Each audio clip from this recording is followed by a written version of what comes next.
Dear friends, so far we have been focusing on the protagonists of this fifth trumpet.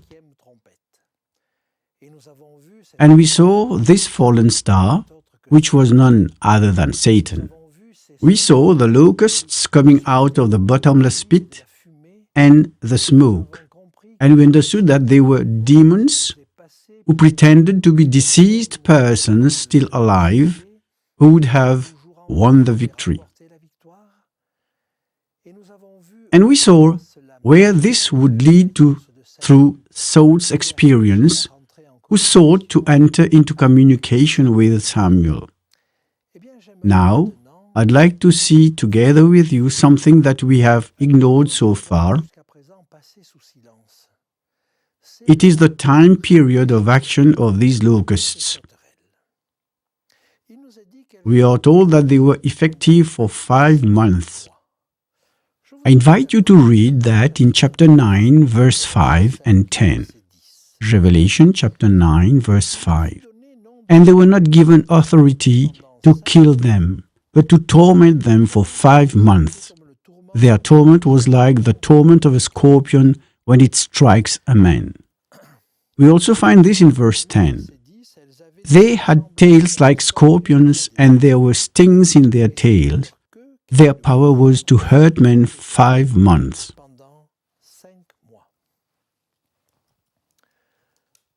5 months. 5 months is the period during which it seems that locusts can damage a country. And it is true that in the Middle East, a locust flight can be absolutely disastrous. But the question now is this period of 5 months, that is 150 days, literal? Or is it a prophetic time? In a system where 1 day equals 1 year, this would correspond to 150 years.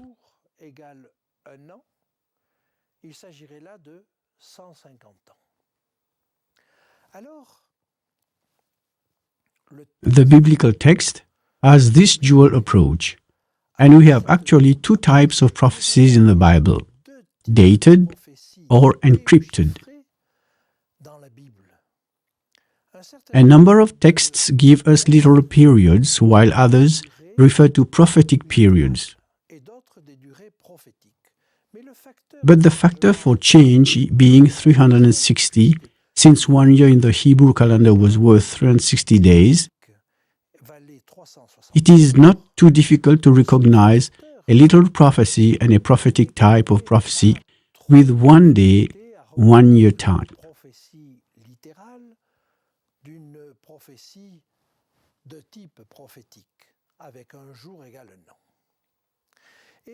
There are a number of prophecies following these 2 systems. Let's take a few examples. First, in the book of Jeremiah, chapter 25, verse 11, Jeremiah says the following: And this whole land shall be a desolation and an astonishment, and these nations shall serve the king of Babylon 70 years. The captivity of these countries and Israel in Babylon lasted 70 years, literal time. I quote another prophecy found at the very beginning of Genesis chapter 6, given to Noah. Genesis chapter 6, verse 3.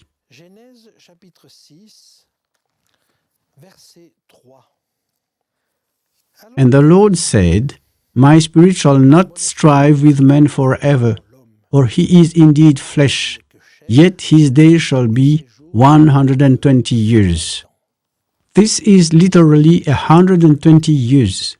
There cannot be different interpretations, but 120 literal years. Now, I would like to give you other examples showing that we can have literal type of times.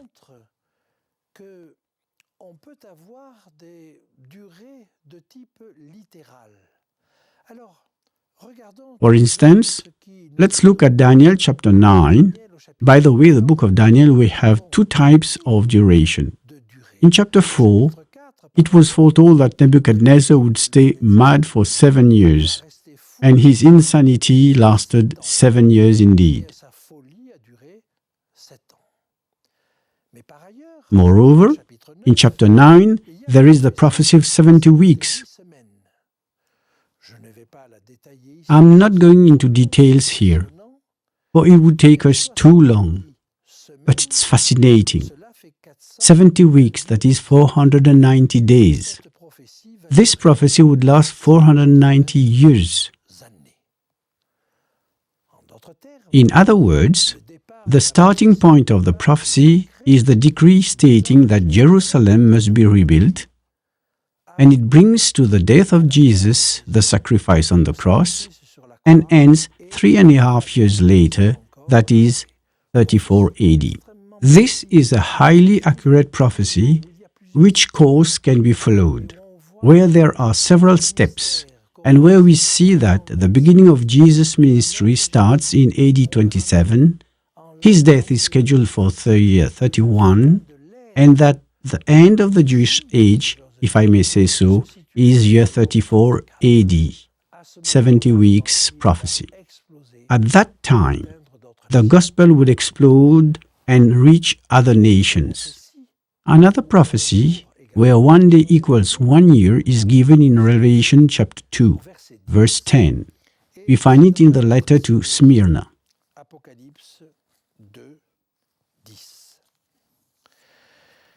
Do not fear any of those things which you are about to suffer. Indeed, the devil is about to throw some of you into prison, that you may be tested, and you will have tribulations 10 days. Be faithful until death, and I will give you the crown of life. The period of Smyrna is probably the largest persecution period.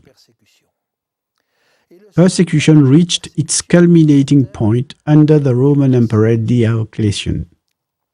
Practically, Christians had no right to exist. This persecution started in the year 303 AD, and even though Diocletian withdrew from business, yet the persecution continued until 313, date when Constantine was victorious over the other Caesar, Maxentius at the Milvus Bridge, and brought the persecution to an end.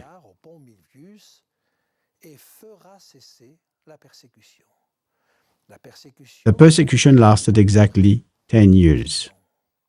The prophecy foretold 10 days, and we may say that this prophecy is of a prophetic type, where 1 day equals 1 year.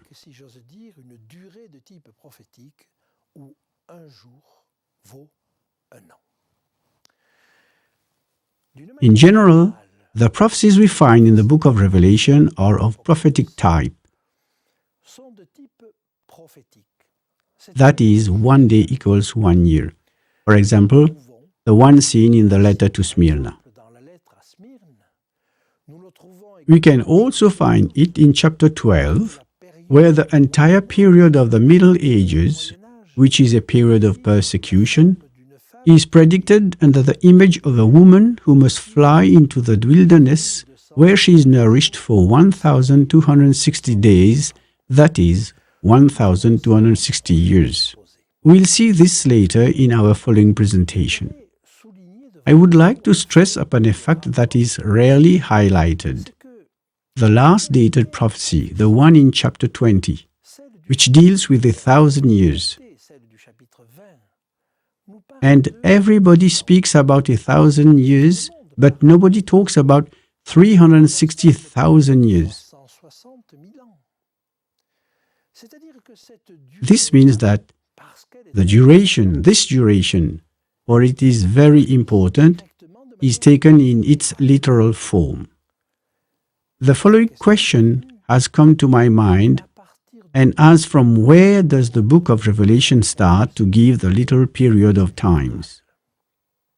So, let's try to understand why some durations are literal and others prophetic.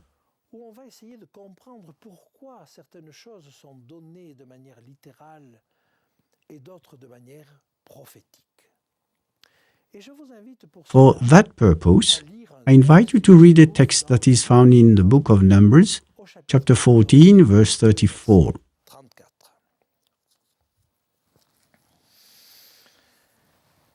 According to the number of the days in which you spied out the land, 40 days, for each day you shall bear your guilt 1 year, namely 40 years, and you shall know my rejection.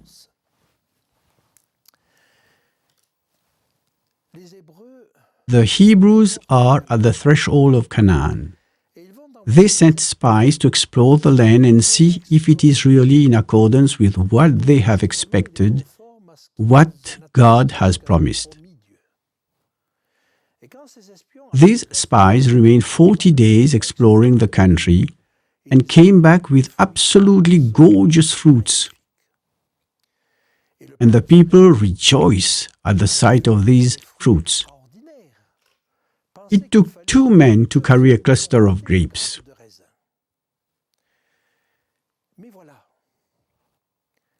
However, the spies report, giants inhabit the country and we seem like ants at their eyes, thus discouraging the people to go and take possession of that land. Those 40 days were spent for nothing. Only 2 spies were of opposite opinion.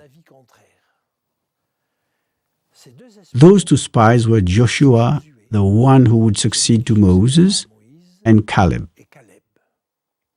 They agreed, of course these people are giants, but God will help us. God is with us. Let's go. At first, the people didn't want to move forward. Then, seeing God's displeasure towards their reactions, they changed their mind and decided to enter the land. But then, God ordered them not to go anymore.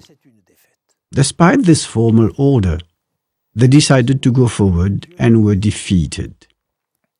At that point, God told them basically, I paraphrase, in the same way that the spies explored the land for 40 days, you will explore the wilderness for 40 years.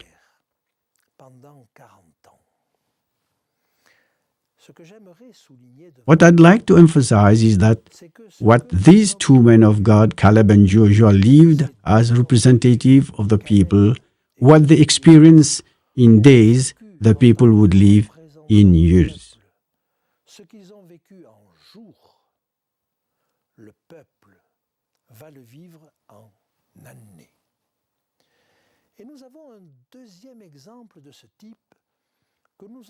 We have a second example of this type, which we find in the book of Ezekiel, chapter 4.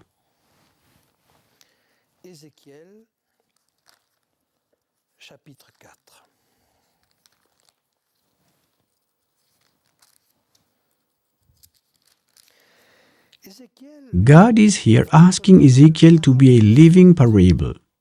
This seems quite amazing. Let's go to the text from the beginning. Ezekiel chapter 4, verses 1 to 6. You also, son of man, take a clay tablet and lay it before you, and portray on it a city, Jerusalem.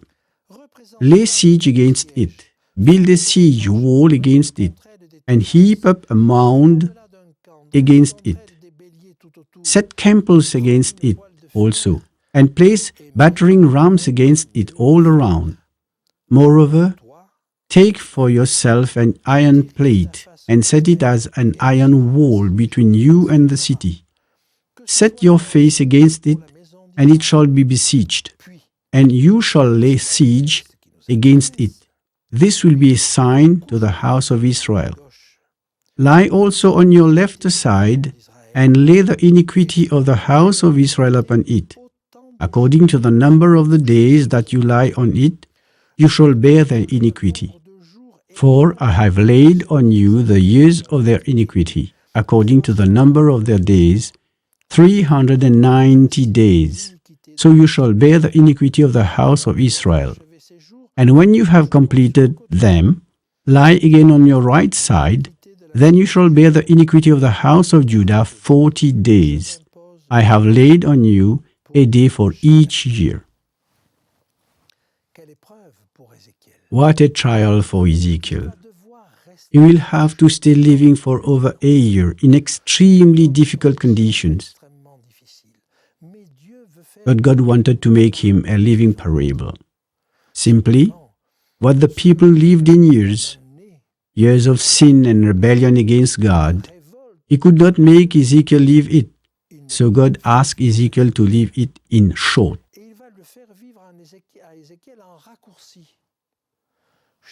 Each year of the people's sin would be one day experienced by Ezekiel in this uncomfortable situation. Men of God in days, people in years.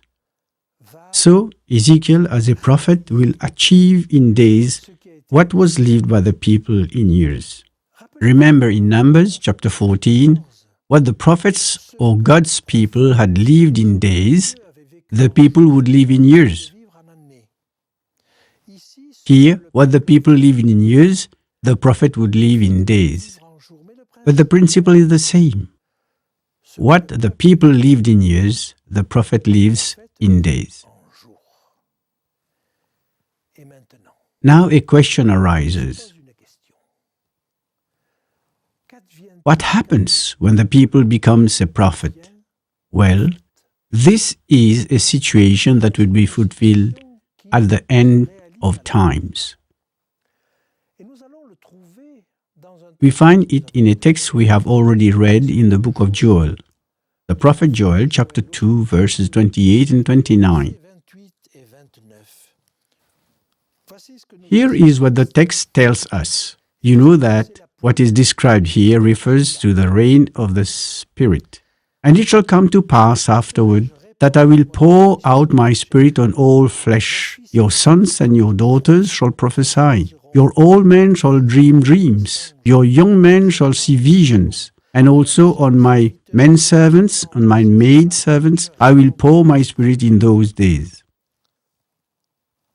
Suffice to say that everyone is under the power of the Spirit. The young, the old, those who are at the top of the social ladder, those who are at the bottom, everyone. The Spirit comes upon all. The people becomes a prophet. But if the people becomes a prophet, what duration, what time will be applied to him? Well, it is normal that these be prophet time. And so the period of time is literal. This is an explanation. The people sealed, that is the 144,000, who have received the reign of the Spirit, are protected from the fallacies, from the seductions going on during the plague of the fifth trumpet, for a little period of 5 months.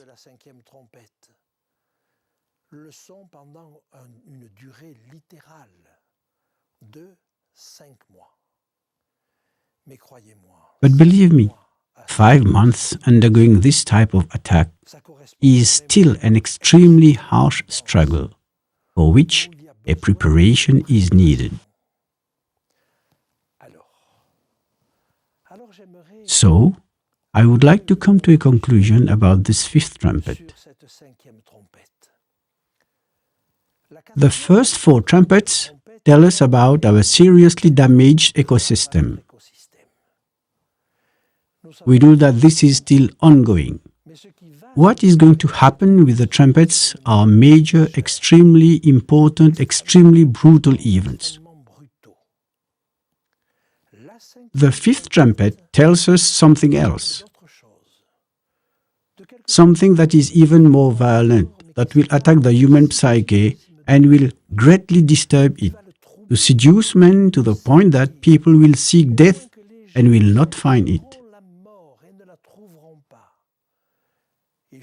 It is necessary that the plague be hard to bear. Then there will be the sixth trumpet.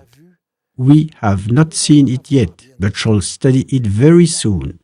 And there, the very lives of human beings will be at stake. So you see, there is a parallel between the trumpets and the plagues of Egypt, and you know that these plagues resulted, at least for the 2 last ones, in darkness and death.